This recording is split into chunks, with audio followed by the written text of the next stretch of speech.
Good morning. Let's get started.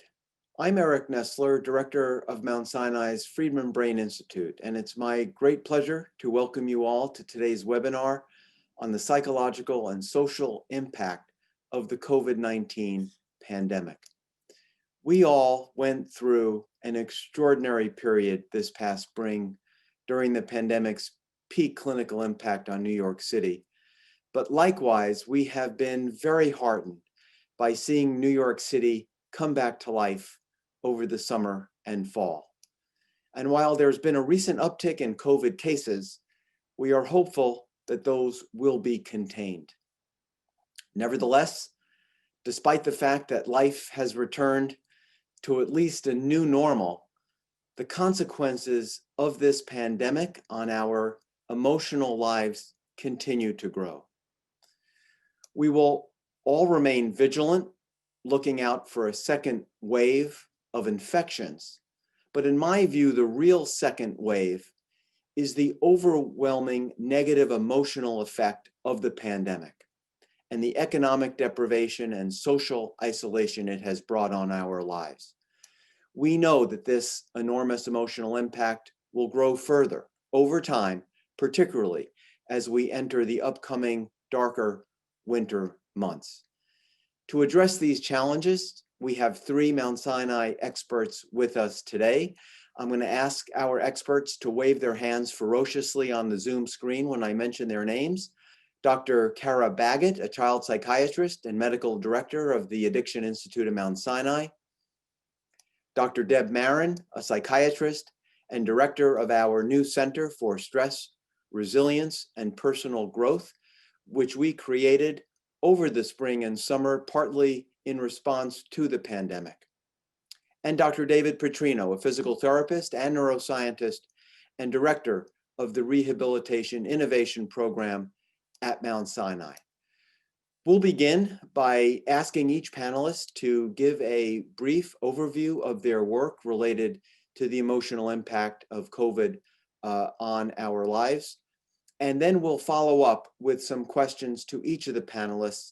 Toward the end, I'll turn to questions from the audience, and I'd like to encourage you all to use the Q&A function at the bottom of your Zoom screens. So with that, let's get started. I'm going to call on Dr. Kara Baggett to go first. Kara, take it away. Thank you, Eric. So despite the astronomical number of youth needing treatment for substance use disorder, only about 1 in 20 adolescents actually receive it. Rates of use of specific substances among minority populations has historically varied and been influenced by a complex set of cultural factors and neighborhood characteristics, including density and poverty. Nevertheless, rates of substance use disorder treatment among underrepresented minorities are consistently lower than those of their white counterparts. Underrepresented minorities also have disproportionately high rates of substance use related negative outcomes. This is especially true of the youth who seek treatment at clinical programs here at Mount Sinai. These adolescents overwhelmingly live in communities where drug culture is entrenched and normalized and mental health problems are unidentified and unaddressed. High levels of stigma related to mental health and substance treatment needs often creates additional barriers and prevents individuals and families from seeking care. A lack of trust in healthcare and education systems, as well as cultural barriers, create significant roadblocks to seeking and accessing care. These youth largely represent the complexity of multiple stressors. They are at risk of falling or dropping out of high school. They are struggling with significant behavioral difficulties, family dysfunction, school problems, and/or legal problems. COVID has really underscored these disparities in treatment access and health and psychosocial outcomes. Social isolation in the home, away from peers, and with family members has been necessary to reduce disease transmission. However, peer social isolation combined with quarantine with family members who may themselves use substances or have mental health needs, or family with whom teens have conflictual relationships is associated with increased stress, depression, and anxiety, all of which are independently associated with substance use and/or relapse. Isolation has also led to the shuttering of in-person care facilities, which many youth rely on for clinician and peer support, and which provide distancing from people and places that trigger or exacerbate drug use. Increased use coupled with decreased access to providers also results in poorer decision-making, especially as it relates to precautions to prevent the spread of and contracting themselves, actually, COVID. This likely contributed to the approximately 30% of adolescents who used drugs prior to COVID who reported increasing drug use during COVID. Those teens who have increased their drug use during the COVID pandemic alarmingly have met peers in person to use drugs, have met up in online spaces, and or shared their drug use via social media. Among these youth, reputational worries about social distancing, depression, and COVID-19 fears were the greatest predictors of substance use. Social isolation appears to be a significant factor in COVID-related substance use, such that teens who are more likely to use with peers may risk COVID exposure to escape unhealthy home environments. Also, many youth are coping with loneliness, depression, and anxiety of related to social isolation by using drugs. In addition to drug addictions, there's also emerging evidence of increased screen-related or behavioral addictions in youth, particularly during COVID. Frequency and duration of screen exposure has increased among children, adolescents, and young adults, especially late at night. Daily use of digital and mobile technologies in children 3 to 9 years of age has been estimated to be as high as 92% among some ethnic populations during COVID. Early data also suggests increased internet use among youth with high levels of stress living in urban regions such as New York City. While social media use has increased overall, youth indicate that panic and misinformation related to COVID have spread through these platforms, influencing their own fears of COVID and related anxiety. Thank you, Kara. Deb, I'm going to turn things over to you. Dr. Marin. Thanks, Eric, and thanks, Kara. What I talk about is actually very much related to what you just said. So as you all know, all the hospitals in the Mount Sinai Health System basically became COVID hospitals, and I was in them. I saw what was going on. So all the workers really did work tirelessly. They were redeployed, reassigned. That meant that folks who were working maybe in surgery were put in a medicine unit. Folks who never knew how to use a ventilator had to use a ventilator. And nonetheless, folks really, barreled through it all. However, it was pretty obvious, given all the knowledge we have about stress and trauma from the work that's been done in our medical school, the employers were going to exhibit problems. So a large psychiatric campaign was started actually mid-March, where 80 clinicians were actually mobilized to be what's called mental health liaisons to work with the different units in the different hospitals. Department of Spiritual Care was involved, social work, nursing. There was a 24/7 hotline, and there was a lot of business. And right around that time as well, it was figured out by Dr. Charney pretty quickly that folks are going to be experiencing some stress-related reactions, definitely in the months thereafter. So starting basically at the beginning, end of April, this new center was viewed as something that should be hatched, if you will. It was an outcropping of all the work that's been done here. And the purpose of the Center for Stress Resilience and Personal Growth is the following. First, our mission is to serve all employees in the Mount Sinai Health System.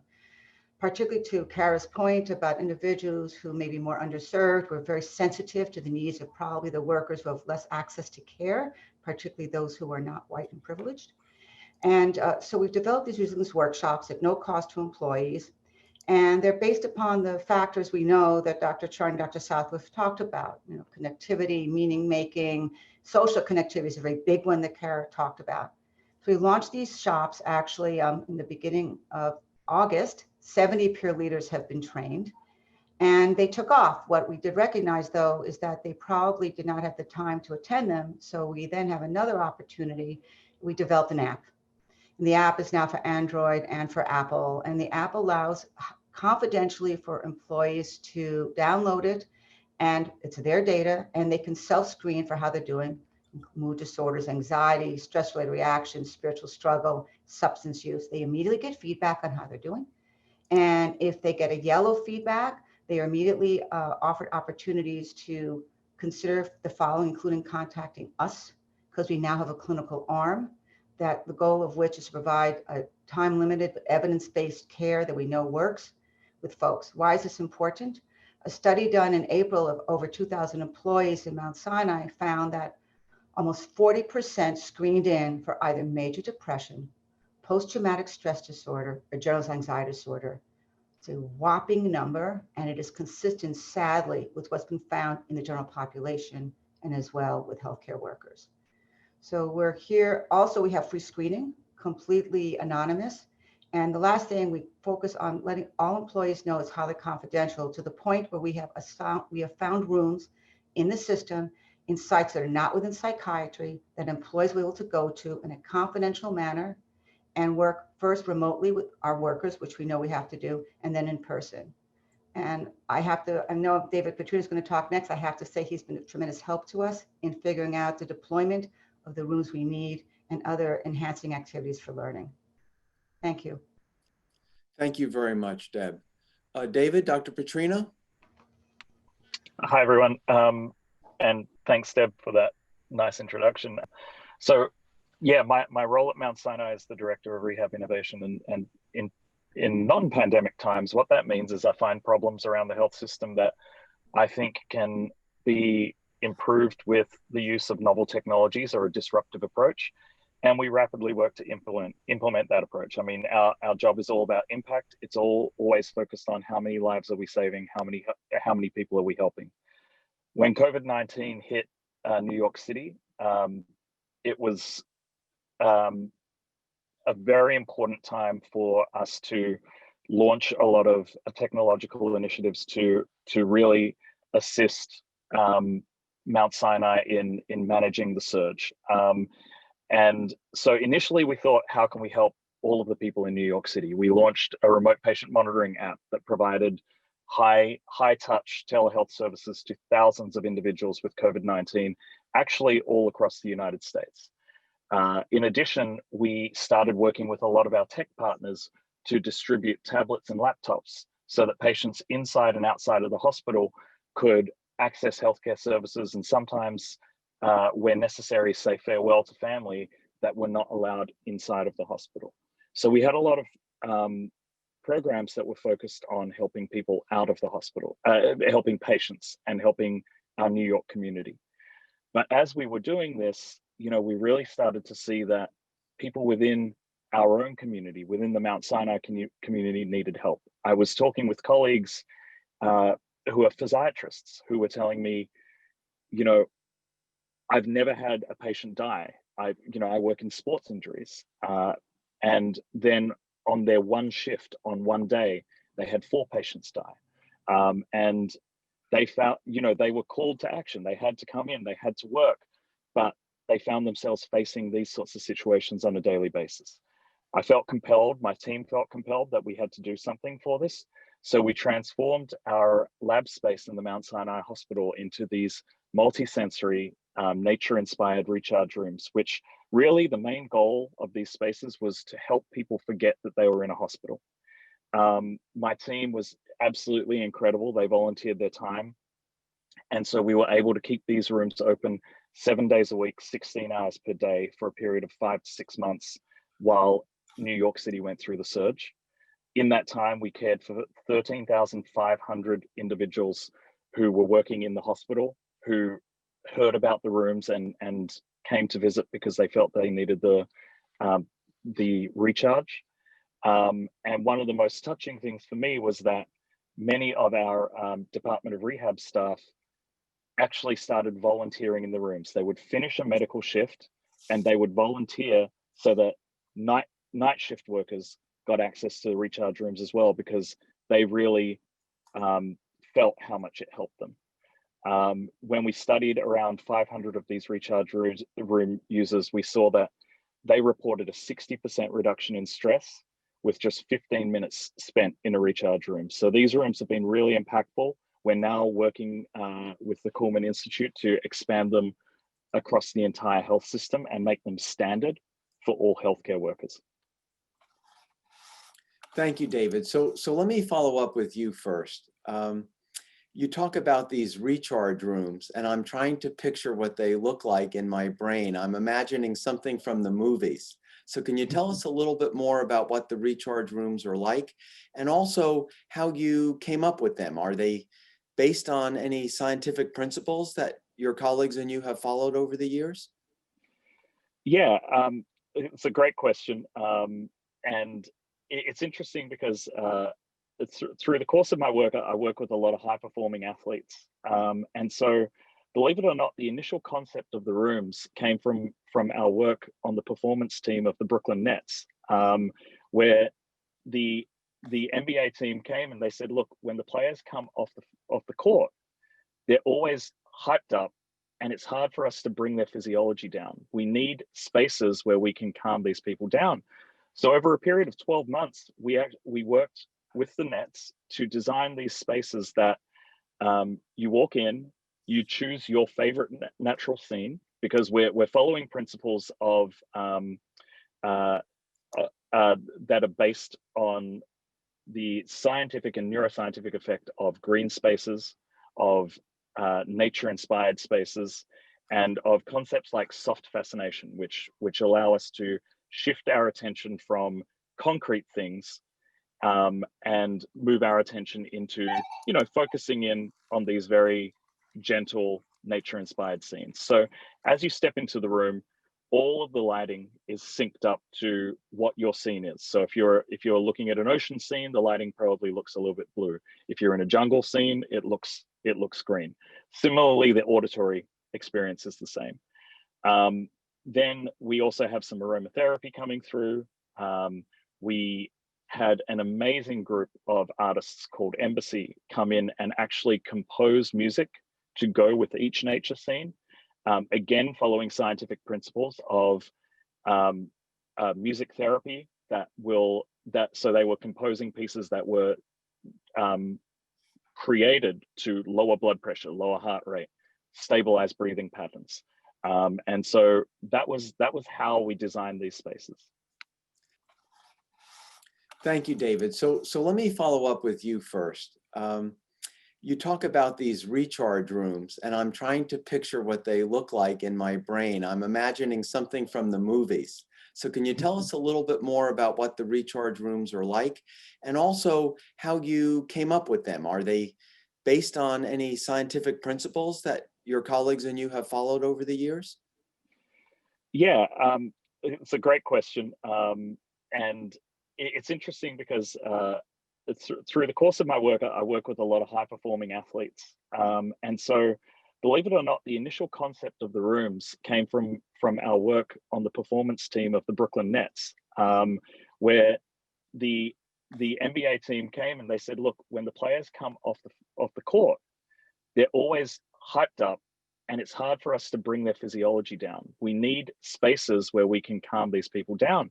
So over a period of 12 months, we worked with the Nets to design these spaces that you walk in, you choose your favorite natural scene, because we're following principles of that are based on the scientific and neuroscientific effect of green spaces, of nature-inspired spaces, and of concepts like soft fascination, which allow us to shift our attention from concrete things and move our attention into, focusing in on these very gentle nature-inspired scenes. So as you step into the room, all of the lighting is synced up to what your scene is. So if you're looking at an ocean scene, the lighting probably looks a little bit blue. If you're in a jungle scene, it looks green. Similarly, the auditory experience is the same. Then we also have some aromatherapy coming through. We had an amazing group of artists called Embassy come in and actually compose music to go with each nature scene. Again, following scientific principles of music therapy so they were composing pieces that were created to lower blood pressure, lower heart rate, stabilize breathing patterns. And so that was how we designed these spaces. Thank you. And then Deb, you had mentioned the app with which people track their own symptoms as a good way for early detection. You mentioned that yellow signal that a person might get on a given day indicating, hey, pay attention to yourself, you may be having some symptoms. Is that app generally available? Do you see it as a potential opportunity that could be released in a digital platform for health generally to the public? Well, that's actually, we're working with the Hassel-Plattner Institute for Digital Health and the Mount Sinai Innovation Partners exactly toward that end. The app started as just, let's get something going out there that's confidential, but we're actually morphing into a mixed learning environment in which folks will have, we already created videos, by the way, 2 to 3 minute videos on each of the components of resilience. So folks can actually listen to the video, and then our goal is to create virtual groups for connectivity. I'll let what Dr. Baggett comment about. There's a big space here. I'm not an expert on this, but I've learned a lot in the past 3 months from apps that have already been deployed to innovation partners. I definitely think it can be done. Yeah, no, that makes a lot of sense. We're all becoming more adept as we're being asked to monitor our possible COVID symptoms on a regular basis. And it makes complete sense to also monitor our emotional health. And to connect through the app. Yes, exactly. So Kara, along those lines, I know that maybe you could tell us a little bit more about your own research programs, which is using digital approaches as a way to treat adolescents who are encountering tough times. Maybe you could tell us more about that, please. Sure. And to sort of piggyback on what Deb was saying, so we have sort of 2 arms. One is increasing sort of virtual support through peer support networks. So we know that a lot of the clinics were shut down, or at least reduced capacity, and continue to operate at sort of reduced capacity, which allows so a lot of kids cannot come in person. However, using sort of virtual peer support, they can tap into groups that are happening in clinics, and so they can be supported in the home. So that's one arm that we've been working on. The second is developing sort of more apps and other sort of AI types of artificial intelligence types of treatment paradigms. So we do have an app that is supposed to work as an adjunctive treatment to in-person treatment for people that cannot get into the clinic as often or as frequently as they had before, where they can access substance use disorder treatment, particularly from home, and they can also communicate with their primary provider if they cannot make it into clinic. I think working on these types of interventions, particularly for adolescents, the main population that I work with, have the potential to be really, really innovative, but also really, really helpful, because teens are on their devices all the time as well. We were talking a little bit earlier about how sort of maybe older generations have had some difficulty transitioning to this very high-tech environment, but it's actually a perfect environment for teens that are very tech savvy, tend to own several devices. They own smartphones, they own video gaming systems, a whole host of technologies that will help them sort of connect via app, via AI, and will also help providers sort of monitor them more closely as well. Yeah, I mean, it sounds absolutely spectacular and a great approach for our teenagers. Let me just ask you another question. Sure. You commented on the increased screen time and increased social media time that teenagers are showing because of the COVID-19 pandemic and the lockdown and the social isolation, and then the particular consequences on individuals from underrepresented groups. What do we do about it? I mean, here we are, we're still facing restrictions. As a child psychiatrist, what kind of advice can you give parents to help with their children during these extremely difficult times? So it is really, really tough. And as like a parent myself, I sort of struggle with these things as well. So we are seeing a sort of recreational. I should say, Kara, you have 2 little ones, 2 little boys in school, in elementary school, and then a baby who's 1 year old, a little girl. So you really are facing this yourself. Yes, so we are right in the thick of it. And I think it's really tough for parents, and I really feel for parents. I really do. But screen time, I think, particularly in the past 8 months or so, has really exponentially, it's skyrocketed for kids as young as around 3 up until teens. And it's really because a lot of parents are frontline workers. Remote schooling has been difficult. The kids can't get out. It's really hard to entertain kids. So I get it. Some things that we even try to do with our own kids is sort of increase monitoring of screen time. So just sitting with our children even. So if they're watching a video or playing a game, sitting with them and interacting with them around it, so that it's not so much blankly staring at a screen, but it's actually time that we're spending with our kids. My older son is in 2nd grade and is working a lot on his reading and writing, for example. And so we have him, if he watches a video, we then have him sit down and write a story about the video that he watched, and he can turn that in as homework actually for school now. And so I think parents can get very creative about the ways that even if their kids are using screens more often, that they can turn it and make it sort of a little bit more educational. We also we put on like captions for the videos. So as my older son is watching videos, he's actually reading along. So it's helping with his reading and writing as well for school. So I think it has to be just really creative. And then otherwise, we just lock away devices. We have no devices in my kids' room at all. They have no free access to those things. They have to ask us for them. We have dedicated time that they can use it, and they earn time on devices. So I think all of those ways can be really helpful for parents in terms of monitoring their screen time in kids. And I do have to say, as a caveat, I'm really fortunate to be flexible in terms of work, as is my husband. We know a lot of families are frontline workers. They're in the hospital. They're either physicians, or they're restocking, or they're cleaning, or they're driving buses and things like that. And they really don't have the time to monitor their children's use. So a lot of it is just taking the devices from the home, frankly, if that's the position that you're in. Yep, absolutely. No, makes a lot of sense. And then Dr. Marin, as we know that people are really hurting, with an increase in drug abuse and suicide and depression and anxiety at sky high levels.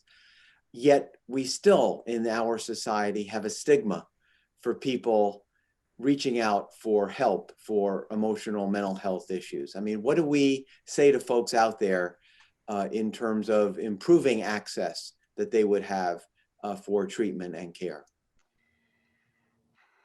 Yes, short answer for that one. Yeah.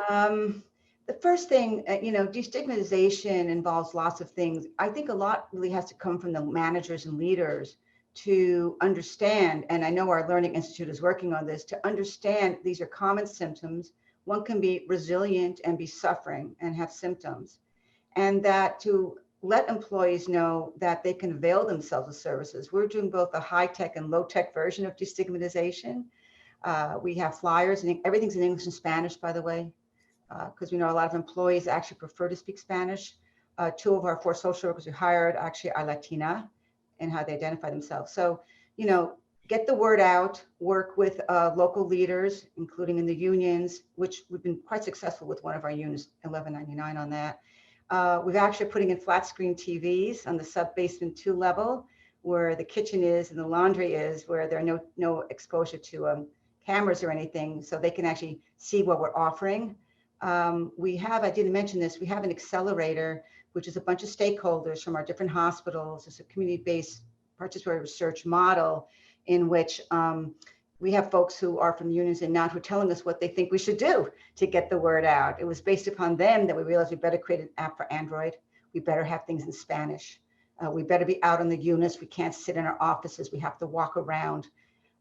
So that is a long-winded answer, but I think for leaders to admit that they have been struggling is actually a very big step. It's okay. One of our presidents admitted in a big town hall that he had had a history of major depression with thousands listening to him. We have to show our vulnerabilities in the context of our strengths.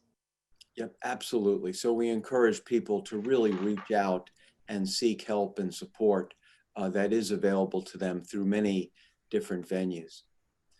David, along those lines, the concept of the recharge room sounds fascinating, and I'm imagining and really enjoying their derivation from the MBA. I mean, I really get that. That's just absolutely intriguing. do you see the concept of the recharge room being made generally available to the public? What are some of the additional questions that you would like to address moving forward as we broaden the application or availability of this approach?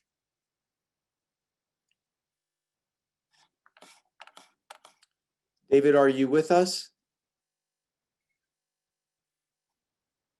We may have lost David in hyperspace. Like in Star Trek, his particles are dispersed in the universe now, but we'll assume that David will rejoin us. I'm going to continue with a couple of my own questions. We are getting some great questions from the audience, and I'll turn to them in just another moment. Please use the Q&A function, continue to ask questions, and we will get to them. I promise. Kara, let me turn back to you and ask you about a broadened definition of addiction. So we think of drug addiction, but you and I have talked about overeating, compulsive eating, maybe a different type of addictive-like behavior. Could you comment on that, please? Sure. So, when we think about addiction, our mind sort of goes to drugs. But addiction is really any sort of like repeated compulsive behavior that leads to sort of adverse effects or adverse consequences on the person. And so I think in these past 8 months in COVID, we've seen not only sort of like the screen or tech sort of behavioral addictions that we were just talking about, but also compulsive overeating, which falls, I think, less in sort of a traditional eating disorder, which may be a little bit more about control, into this sort of just like can't stop sort of behavior. And we're seeing significant weight gain related to this compulsive overeating in the past 7 to 8 months. And this spans population. So it's kids, adolescents, parents. And I think that's also been linked with like sort of compulsive over substance use as well, which has been really interesting to see. Right, and we know that that could also have devastating health consequences in terms of too much overeating. People sitting home alone with nothing to do, isolated, people look in the refrigerator or their cabinets, pantries for food, can have consequences for their metabolism and diabetes and all sorts of other health effects. So that's another thing that we really need to pay attention to. Exactly. And it's sort of like what I was talking about with the substance use in the teens. People are really using it as a coping mechanism, right? For, like you mentioned, social isolation, depression, anxiety, more so than anything else, but it may have really devastating consequences sort of in the long term in terms of physical health. Mm-hmm. And then Deb, Dr. Marin, in terms of your center, you and I have talked about this, but perhaps you could share some of the research questions that you'd like your center to address moving forward. What are the kinds of questions that we would like answers to as we try to get better at dealing with the emotional consequences of this pandemic? So, that we do have a very large research lab as well here, the Ehrenkrantz lab, but I'll talk about from the clinical end. What I think is very important is we need to determine how to best improve resilience actually in folks. There are data on resilience programs. Resilience has many different definitions.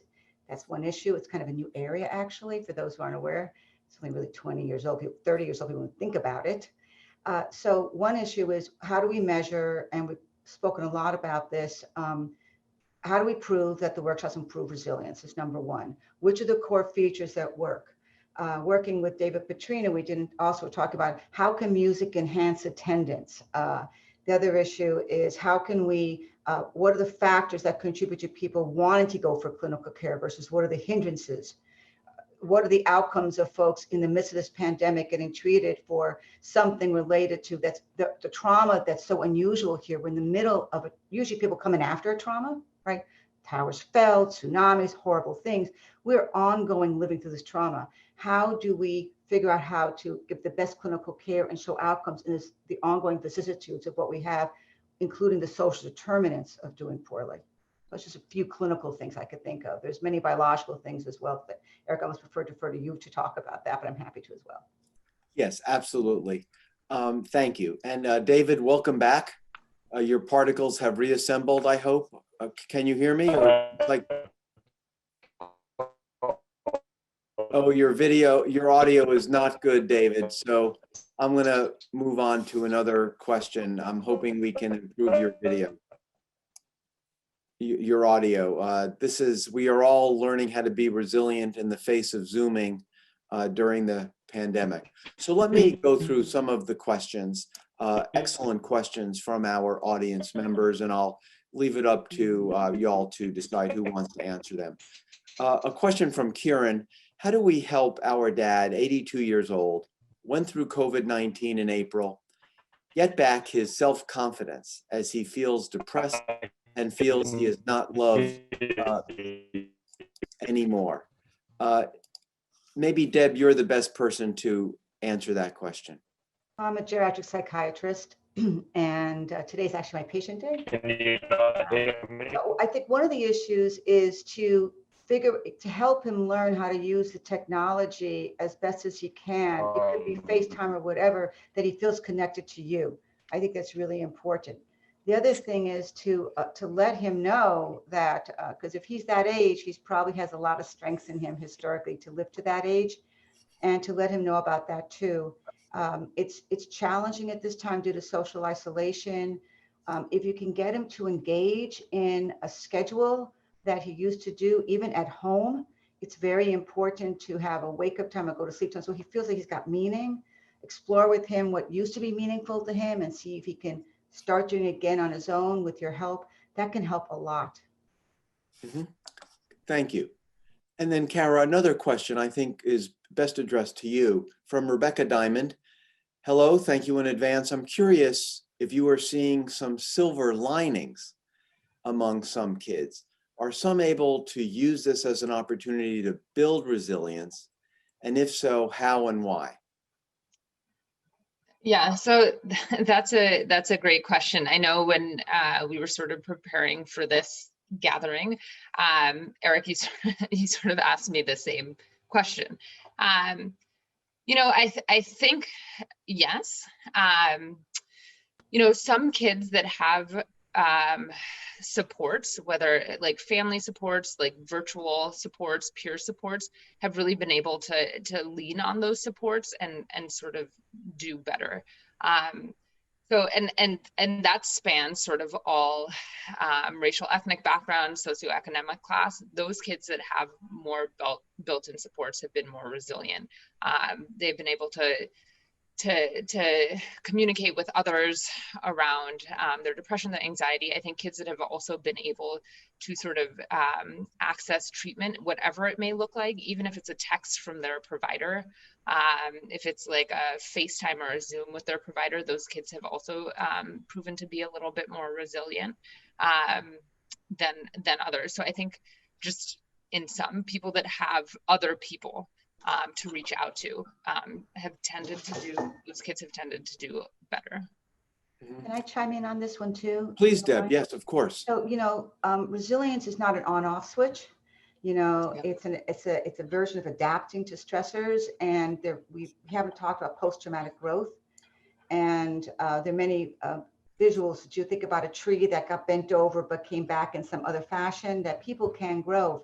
If we can shore up, you know, our employers, our patients, families, to say, you know, what did you find that you may not have done everything you wanted, but what did you find that gave you meaning during this time? And maybe we have a lot of folks who are very stressed, but also have gratitude for the fact that they made it through and they've learned something from it. Not that anybody should go through this, believe me, but I think that's something to be considered. Another thing I ask you that we think is a very important research question. Mm-hmm. And David, are you back with us? I see your... I hope I'm back with you. Yes, you your audio is very good. Welcome back, David. We're delighted to hear you. So let me, I don't know how much of the conversation you've been able to follow, but I still want to go back to those recharge rooms because they sound absolutely fantastic. And And I would like to hear more about ways in which you're thinking about possibly expanding their application to the general public. And then also, what kind of questions do you have from a research perspective of how to make the recharge rooms even more effective and then more generally applicable? Yeah, I mean, it's a great question, and one of the immediate pieces of feedback that we received about the recharge rooms was this should be available to us all the time, not just during a pandemic. And we took that to heart, and we spoke to the Kuhlman Institute, and we spoke to Jonathan Ripp, who heads up our Office of Wellbeing and Resilience, to focus on ways that we can deploy these rooms out to all 8 hospitals and make it available to as many healthcare workers as possible. But in addition to this, we're also interested in looking at the role of these rooms in assisting patients with healing.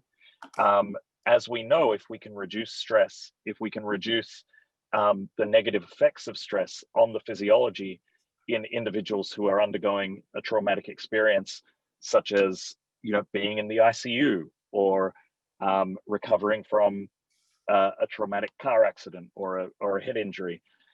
These are all things that can assist people in healing, improve their general experience in a hospital, and as I mentioned in the sort of introduction, help them to forget that they are in fact in a hospital. No one wants to be in a hospital. So if we can create experiences that help people to forget that fact, we're doing a good job. As we start to dig into the literature and study some of the things that we're trying to do with the rooms, the other direction that we want to actually move into is helping people to experience specific things when they're in the recharge room. So we purpose designed these rooms for reducing anxiety, but there are a lot of other things that we would like to dial in our population. So you might imagine a room where you want to increase focus. So for instance, have a surgeon enter into a space just before they enter into a surgery where they need to be on for 4 or 5 hours, and create an experience that makes them more focused for 4 or 5 hours. There may be a room where you might want to have people sit in after they've experienced a traumatic experience. Something, a patient has coded, something's gone wrong, and these medical professionals still need to go on with their day, but hey, maybe they can go into a room that is focused on trauma recovery for 30 minutes and then step out of that room and be okay for the rest of their day. These are the sorts of things that we're starting to research. Interestingly as well, worth mentioning that we had a call out from NASA asking us they were very intrigued about the recharge rooms, and they wanted to see how they could implement them into astronaut life, because this idea of a small pod that an astronaut can enter into to reduce anxiety and stress seemed really attractive for them. So those are the sorts of directions that we're going with now in looking into these rooms. And one of our audience members, Lena Lee, is asking a question I was thinking of as well.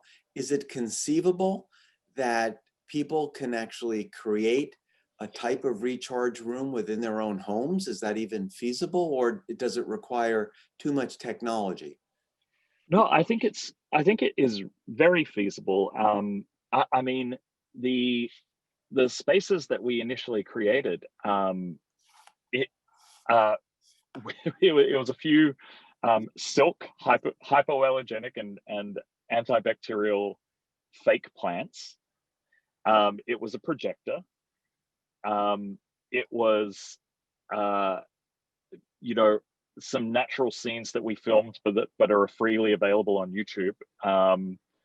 And it was some calming music. Now, as with everything, we tried to make as many options as possible because different people find different things calming. So I think that really the guiding principle behind it was this principle of soft fascination, this idea of taking time to actually expose yourself to something that doesn't ask anything out of you.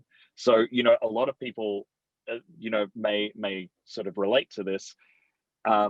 We often think about relaxation as zoning out in front of Netflix, or just watching something mindless that you don't need to think about too much. But the literature tells us that even that takes up brain space. Even that, just following a plot line or something like that requires some level of cognitive load and effort that, even though you may feel like you're doing nothing, you're doing something. And that can lead to burnout if you're not, creating other strategies to completely alleviate yourself of cognitive load. Whereas the experiences that we were creating, at first, people are like, this is boring, I don't want to do it. Like that's the initial instinct is, I don't want to go into this room. It's like, it feels like meditation. But as you sort of sit there and you're listening to the music and you're focusing in on the natural scenes, your brain completely sort of slows down, calms down, and you're genuinely not focusing on anything. You're just allowing your brain to have this break.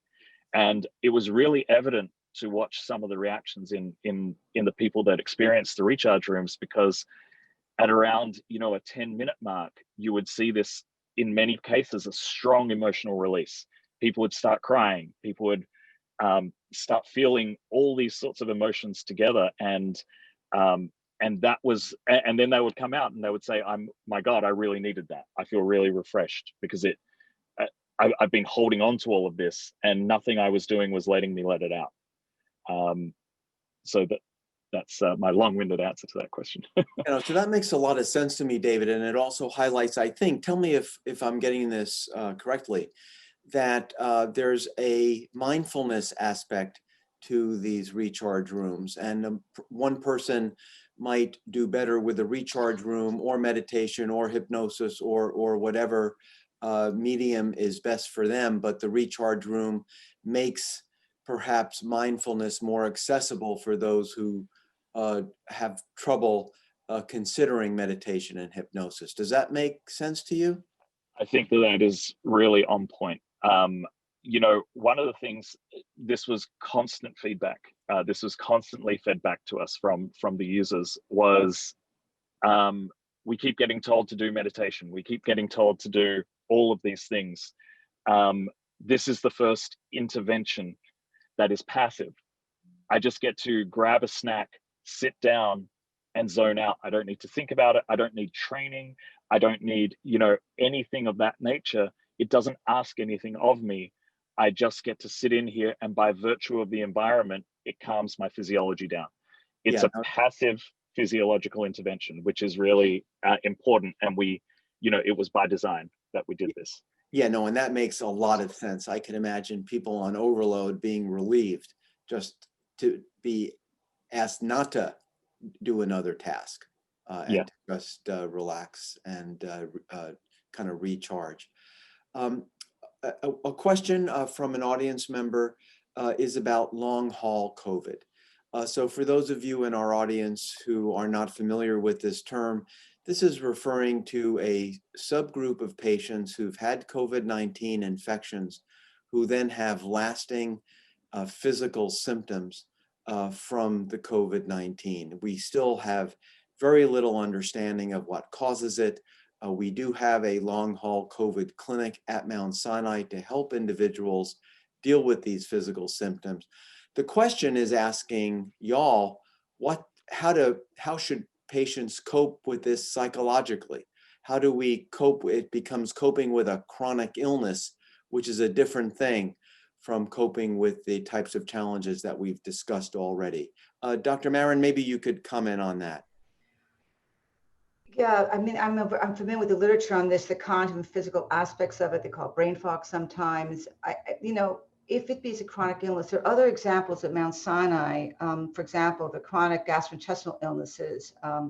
And what's been developed actually, again, by one of our faculty, Laura Kiefer, is an opportunity to work on mindfulness and work through it to manage yourself and manage your anxiety. A lot of the issue with these illnesses is there's a tremendous anxiety of when are the symptoms going to get better? Are they going to get worse? So manage the anxiety through certain resilience enhancement methodologies, through mindfulness. I do think David's idea of an immersive experience is critical. So I think we can apply those chronic disease models to help people feel connected with one another. I think these people are isolated, they're not taken seriously. So the opportunity for us to figure a way to get them connected to one another will be very important too. We have a question from the audience that refers not to children, but to the parents. So we talked a lot about how we should all help our children, school-age kids and teenagers, cope with the pandemic and the social isolation. But what do we tell the parents? How do parents cope? And I know, Kara, you're one of them. I don't know if you want to take the first stab at this. Maybe this is something all three of you can address. How do we support the parents of children during this difficult time? Sure. So that is a great question. So I think we need to support ourselves as parents through if it's to the point where the anxiety, you're feeling anxious or depressed, to a point where it's sort of hindering your sort of functioning. I do think, seeking help through therapy, through psychiatry, is really, really helpful. Things like we've talked about mindfulness as well, really helpful, especially for parents that have access to those resources. I would definitely make use of those things. And I think just getting help with just the general day-to-day help, having help with your kids, having time for yourself to engage in things that really sort of benefit you and you alone as a parent are also really, really, really helpful. So I'll leave it to the others to comment as well. Yeah, would others like to comment? Yeah, I'd love to weigh in on this. Go ahead, David. So through our newest center, which is called the Charles Lazarus Children's Abilities Center, where we're doing a lot of different programs to help kids out during the pandemic. One of the things that keeps coming back is exactly this: how overburdened the parents are, how wildly stressed out that their kids are falling behind, are going to miss milestones and school milestones and things like that. And one of the things that we're really trying to really ingrain on the parents is just spend time connecting with your kid. This is going to pass. Everyone is in this together. So we're providing telehealth options. We're providing tutoring and mentoring options for schools. We've been able to provide over 1,000 devices, thanks to partners like Logitech, to kids that had no access to distance learning.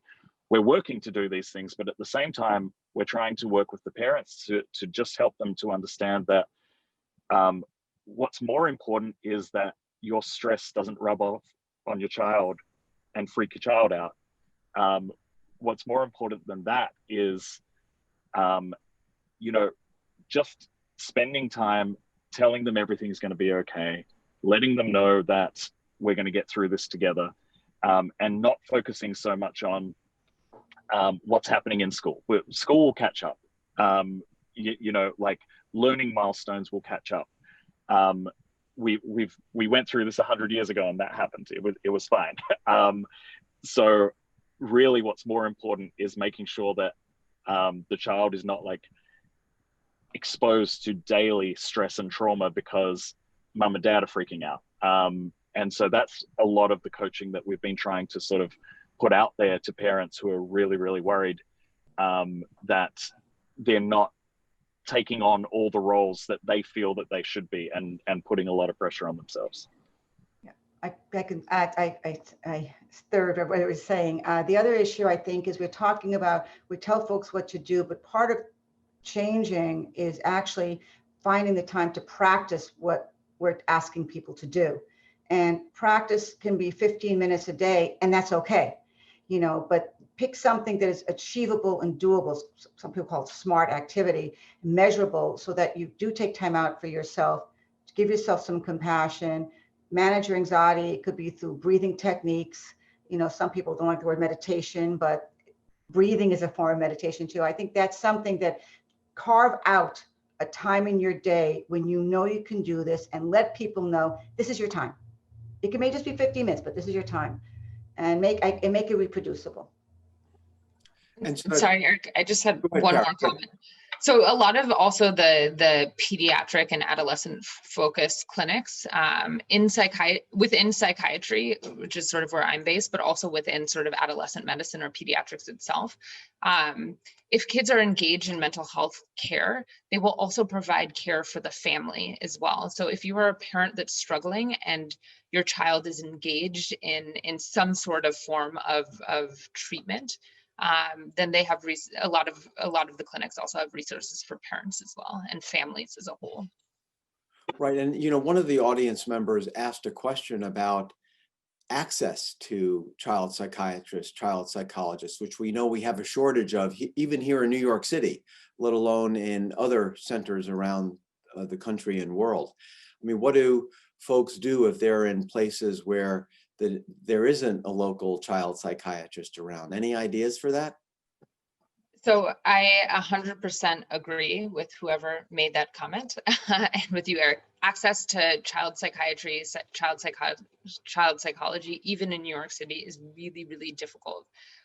You know, I think working on the types of research that I think we all are working on in terms of digitizing interventions, digitizing assessments will go a long way in terms of increasing access. So with my own work, working on sort of virtual peer support groups, as well as like app development and things like that, the goal is to increase access to providers for kids that otherwise would not have them.